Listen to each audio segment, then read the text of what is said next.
Alors mes chers amis, cette année en étudiant à nouveau les halachot de Sukkot, j'ai fait attention à un point qui me semble être extraordinaire et qui concerne la halacha. Il y a une halacha qui a été tranchée par le Shulchan Aruch dans les lois de la Tfila et qui est que lorsqu'on prie, on n'a rien le droit de tenir dans sa main. Si je prie par exemple avec une marmite dans la main, quand je parle de prier, je parle de la prière de la Tfila du Shemona Esrei. Les 18 ou 19 fameuses prières qu'on récite, Hashem Sefatay Tiftach, jusqu'à Oseh Shalom Bimromav. Lorsqu'on prie, on ne doit rien avoir dans la main. Si je prie avec une marmite dans la main, je suis certain de ne pas réussir à prier comme il se doit. Elle risque de tomber, et moi je risque de ne pas être concentré. Généralement, il y a plus de chances que moi je ne sois pas concentré, plutôt que je sois tellement concentré que la marmite tombe. Et il y a quelques exceptions à la règle.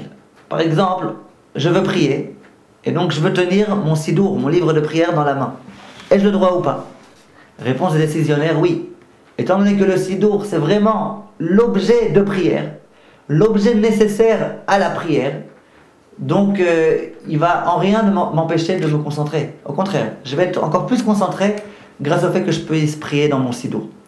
Mais lorsque j'ai dans mes mains un objet qui n'a rien à voir avec la prière, par exemple je tiens mes tefilines, mais pas mes tefilines qui sont mis autour de mon bras, je tiens des tefilines dans mes mains. Alors là je suis assuré de ne pas réussir à me concentrer, je vais avoir peur qu'ils tombent, et de ce fait, je ne vais pas pouvoir me concentrer comme il se doit.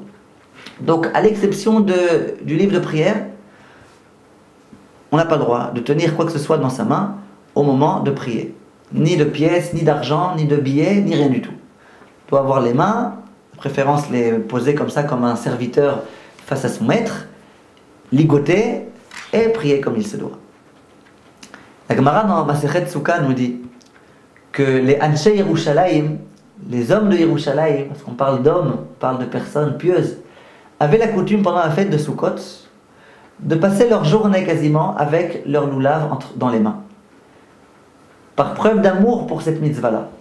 Et donc ils allaient au Beit Knesset avec le loulav dans leurs mains. Et puis ils priaient avec le loulav dans leurs mains. Lorsqu'ils montaient à la Torah, ils posaient leur loulav sur la table ou par terre ou quoi. Lorsqu'ensuite ils devaient étudier, écrit dans la Gemara, ils donnaient le loulav à leurs enfants pour que eux ils s'en occupent, et puis ils allaient étudier. 3 problèmes. Premier problème, au moment où ils priaient avec le loulav dans leurs mains. On vient de dire qu'on n'a pas le droit de prier avec quelque chose entre les mains. Deuxième problème, au moment où ils montent à la Torah, pourquoi ne montent-ils pas avec leur loulav? Troisième problème, lorsqu'ils étudient, pourquoi ne pas étudier avec son loulav entre les mains? Si je peux me promener avec mon loulav entre les mains, si je peux faire plein de choses avec mon loulav, je peux même prier avec mon loulav, pourquoi pas étudier? Et vous allez voir que ces 3 interrogations, elles vont nous mener à 3 points fondamentaux. Premier point important. Alors comment est-ce qu'on peut prier avec le loulav dans les mains? Le Tour dit, et de la même façon les autres décisionnaires, que étant donné que pendant Sukkot, le loulav fait partie intégrante de la prière. Au moment du Hallel, on a le loulav entre les mains. On aime tellement ce loulav, il est tellement approprié à la fête et à la prière et à toutes ces choses-là, qu'il ne me dérange pas. Le fait que je l'ai entre les mains, au contraire, ça me permettra de bien prier. Je ne risque pas de détacher mon esprit de la prière à cause du loulav qui est entre mes mains. C'est un chidouche de dire ça, parce que malgré tout, le loulav, on sait très bien qu'il suffit qu'il tombe, surtout le hétrog, pour qu'il devienne inapte à l'utilisation. Et malgré tout, on nous dit, tu peux le conserver, parce qu'il fait partie intégrante de la prière. Premier point. Donc, on a une deuxième exception à la règle. Pendant la tfila, on a le droit de tenir un livre, un marzor, on a le droit aussi de tenir un loulav. Et je sais qu'il y a pas mal de personnes, notamment de Djerba, les Tunisiens de Djerba, que je vois dans les Beit Knesset, qui ont la coutume, pendant leur prière, de tenir leur loulav. Dans la plupart des autres communautés, on ne le fait pas. Parce que, étant donné que la majeure partie des gens ne le font pas, ça risque de paraître comme étant un peu de l'orgueil. Genre, moi je suis grand tzaddik, même pendant la prière, je tiens mon loulav.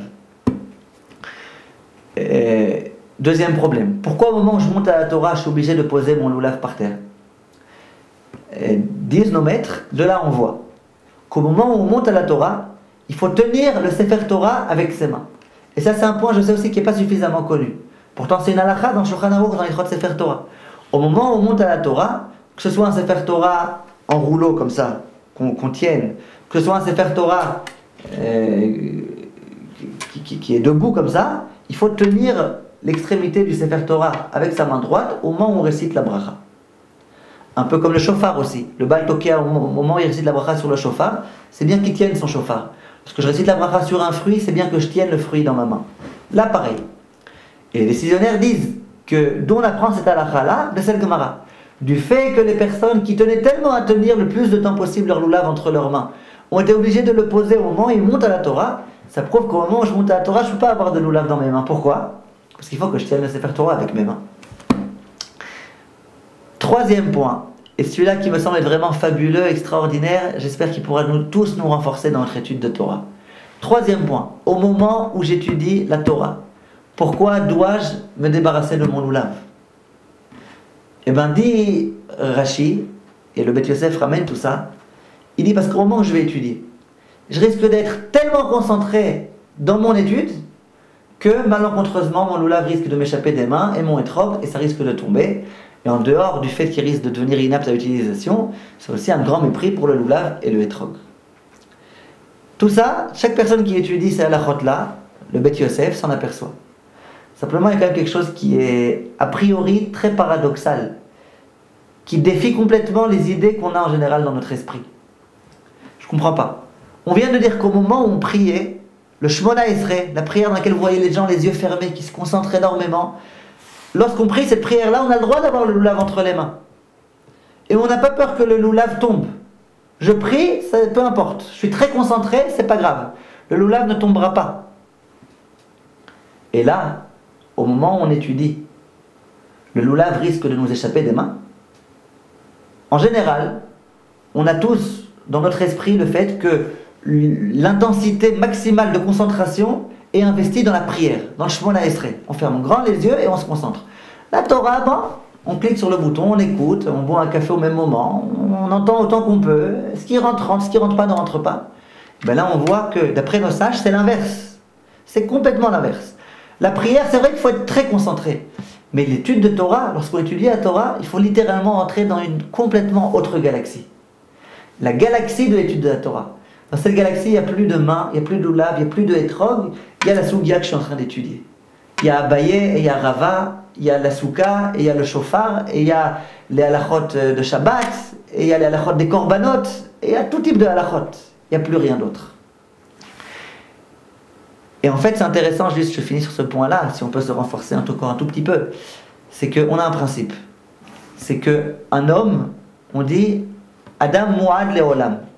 Ça veut dire que si une personne, par exemple, a été s'allonger à un endroit, sur un lit, sur lequel il y avait un vase en verre, et que cette personne-là, lorsqu'elle a dormi, elle a fait tomber le vase en verre, la personne à qui appartient le vase peut venir et dire à la personne « Pourquoi tu m'as fait tomber mon vase? Tu dois me le rembourser. » La personne peut dire « Mais je dormais, qu'est-ce que tu voulais? Je dormais, je n'étais pas consciente. J'étais dans un monde dans lequel je suis inconscient. Qu'est-ce que tu veux chez moi ?» Je peux lui dire peu importe. L'homme, même quand il dort, peu importe. T'as qu'à pas dormir à un endroit où tu avais très bien vu qu'il y avait un vase. Comment on explique une chose pareille? C'est qu'en fait, vous savez, lorsqu'on dort, on a souvent l'habitude, certaines personnes en tous les cas, de se remuer un petit peu, de tourner. Des personnes qui se déplacent dans leur lit au moment où ils dorment. Ils font des galipettes à droite, des galipettes à gauche. Dès lors qu'ils arrivent à l'extrémité du lit, eh ben, ils font des galipettes dans l'autre sens. Ils arrivent à l'autre extrémité du lit, et finalement, les personnes, Baruch Hashem, jamais ne tombent du lit. En tout cas, généralement. Les gens ne tombent pas du lit. Comment ça se fait? Pourtant, lorsqu'on dort, on est inconscient. Lorsqu'on dort, on ne sait pas ce qui se passe. Pourtant, on sait très bien que, ici, on risque de franchir la fin du lit et qu'on risque de tomber. Alors, on est conscient quand on dort ou on n'est pas conscient? Réponse, l'homme, tant qu'il n'est pas, chas v'shalom, dans un état comateux, il est conscient. Il dort, mais il est encore conscient. C'est-à-dire que même lorsqu'on dort, on garde encore une certaine conscience. Et on sait qu'il y a des choses qu'on ne fait pas. Une personne continue à respirer lorsqu'elle dort. Une personne ne tombe pas du lit lorsqu'elle dort. Parce qu'elle a malgré tout ses repères au moment où elle dort. Ça, c'est quand on dort. Lorsque je dors et qu'il y a un loulav à côté de moi, je ne le ferai pas tomber. Mais lorsque j'étudie, il faut que je sois tellement dans un autre monde que je ne m'aperçois même plus que j'ai un loulav entre mes mains. Bon, tout ça, évidemment, on n'est pas à la hauteur de ça. Simplement, il faut juste qu'on essaye de s'imprégner un petit peu de cette perspective-là, de cette dimension de la Torah.